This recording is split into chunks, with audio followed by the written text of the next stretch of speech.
Bonjour Monsieur, je suis là, Sinkevicius, bienvenue au Parlement européen. Votre désignation est en fait une double première. Vous êtes le plus jeune commissaire désigné de l'histoire et vous héritez des océans. Alors au-delà de l'effet d'annonce qui est sympa, il ne faut pas le nier, il s'agit maintenant de délivrer, bien entendu. En tant que rapporteur sur la directive Single-Use Plastics and Fishing Gear, je vais vous parler bien évidemment océan, je vais vous parler pollution, je vais vous parler plastique. Les produits dont je viens de parler sont responsables de 70% de la pollution marine. Nous avons bien travaillé ensemble, mais nous devons aller plus loin maintenant. Alors, vous indiquez dans vos réponses écrites à la page 11, et je vous cite, « I want to identify plastic applications for which biodegradable applications can bring added value for the environment. » Et vous enchaînez en parlant d'établir ici un cadre réglementaire. Alors, vous avez certainement raison de parler d'innovation, bien évidemment, mais en l'occurrence, sur le sujet de la biodégradabilité du plastique, je suis perplexe, c'est juste un euphémisme. Vous le savez, il n'y a actuellement aucun standard européen en la matière établi dans des conditions réelles et particulièrement en milieu marin. D'où ma question. Dans ces conditions, êtes-vous certain que cette voie est la bonne? Ce que je crains, moi, Monsieur Sinkevicius, c'est qu'au lieu du changement de mentalité, de paradigme que nous voulons, que nous devons impulser sur la question, on assiste au contraire à un gigantesque appel d'air qui ne fera pas changer les mentalités et qui concernera aussi bien les producteurs que les consommateurs. Je prendrai sur mon temps suivant.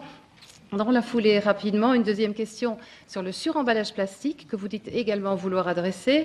La révision de la directive emballage, elle est attendue pour l'an prochain. Question simple, est-ce que vous êtes prêt à vous engager en faveur d'objectifs de réduction contraignants et chiffrés?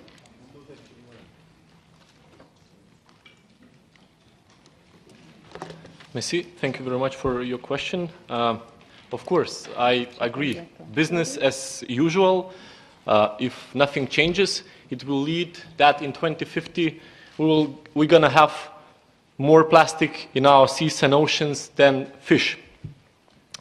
And the Commission, I have to say that it took really great step together with the Parliament, single use of plastic items ban. This is a great step forward.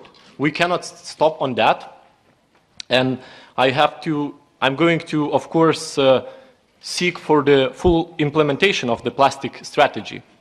But the next steps has to be microplastics, especially in textiles, tires and pellets. That's where the main sources. Biodegradable plastics, what you have mentioned, we have to establish a clear regulatory framework and identify actually some applications for which biodegradable plastics are made of. Chemicals mainly. And then, of course, plastic packaging. I think this is the next key step, is actually to decrease overpackaging, tackling overpackaging. And I think this must go not only changing society, but it must go also with the business needs. They can cut on their expenses. And of course, it is important not to be on our own with this. International action. So in the UN and the G7, but also bilateral relations with our partners, we have a great example to show. A great example to follow, and I will definitely do so.